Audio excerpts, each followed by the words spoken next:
So we use a lot of the chaga in our teas. We make hot toddies, and sometimes we just make chaga tea. It's really good for you. Now this chunk, well, it was huge. It was like the size of two of my hands.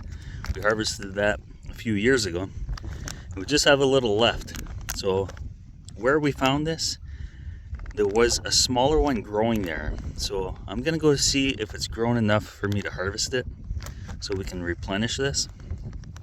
But this is really awesome, and I'm gonna show you how to find it, where to find it, and I'm gonna show you how to harvest it. Yeah, so like I was saying, a couple of years ago we found a nice big chaga chunk while we were looking for wild mushrooms. That was a couple of years ago in the springtime. So we harvested that, and if I can find a picture of it, I'll throw it in the video.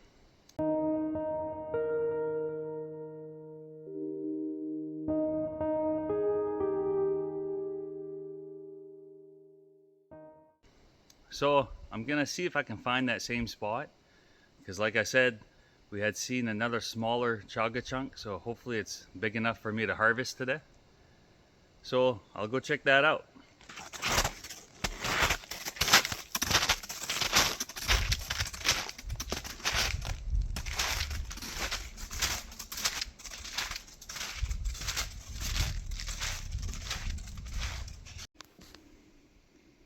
Alright, so I walked maybe 2 miles through the woods here, and this is where that big chaga chunk was. The snow is like 3 or 4 feet deep right here, so just to get an idea of how high that was, right over there, I'll zoom in. Right there, that's where the chaga chunk was. And you can see that it's continuing its growth right here. So that's a good thing. That's really slow growing, but right here, that's where that chaga was. And we weren't expecting it, so what we did is we found a big rock nearby, and we just hit it with the rock and it came apart. Ideally, it would have been better to have a saw or an axe where we could have left a little bit more of a piece here, but as you can see, it's still growing, so that's good. Now, I know we had seen one down that direction, so I'm gonna go take a look. Hopefully it'll be harvestable if I find it. Before I just took off to go find the other chaga, I looked around the tree here, and I can see a little one growing right over there. Look at that. Right there. So maybe in another 10 years that might be a really good size. Okay, so I didn't have to go far. I thought it was further than this, but right about there is where I showed you we found that big huge chaga chunk. So right there's that other one. It's grown quite a bit, and then you got one right down here too. So you got this one, you got that good size one, so I'm gonna harvest that. Awesome.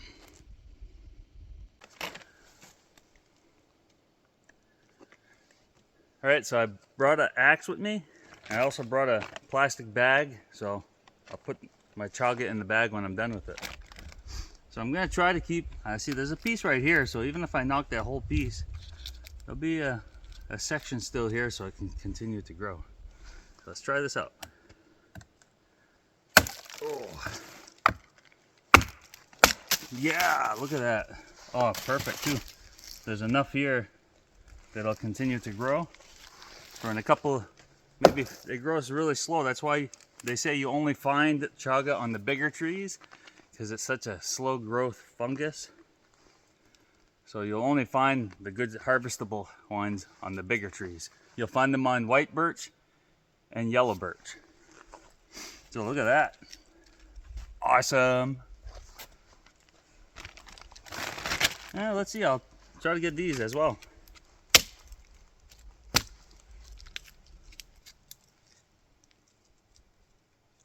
Not bad. I think I'll leave this one here. Leave that one here. Leave this section here so it continues to grow. Okay, so what you want to do now is you want to break that chaga up in chunks, roughly 1 to 3/4 of an inch, roughly that. You can go a little bigger, 1.5 inches, that's fine. So you want to break all that up into little chunks, and then you want to dry it. You can use the oven if you want. You put it in a pan with foil and put the oven at low temperature and just dry it in the oven, which is what we did last time. So we'll probably do the same thing this time.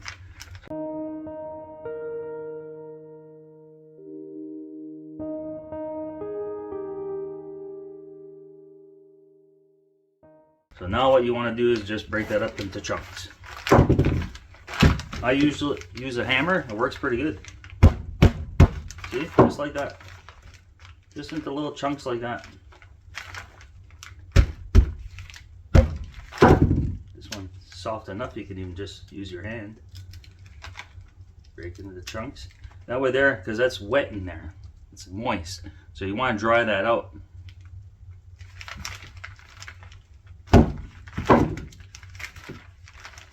That's pretty good.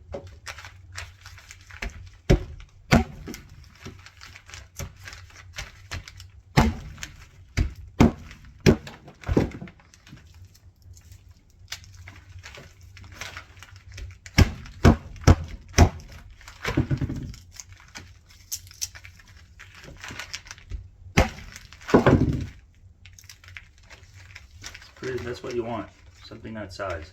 I'm gonna go and break all that, then I'll show you when I'm done.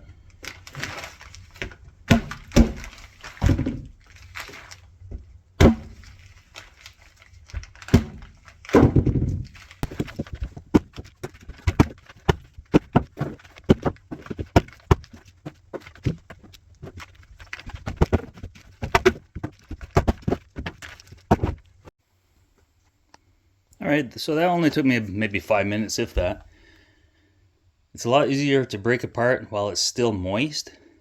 As you can see, it works really, really good with the claw side of the hammer.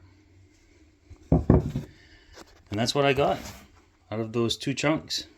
A decent amount. See? Look at that. That should last us quite a while. So I might just let it dry like this. If I get a chance, I'll throw it in my oven just to dry it off quicker. So that's all there is to it.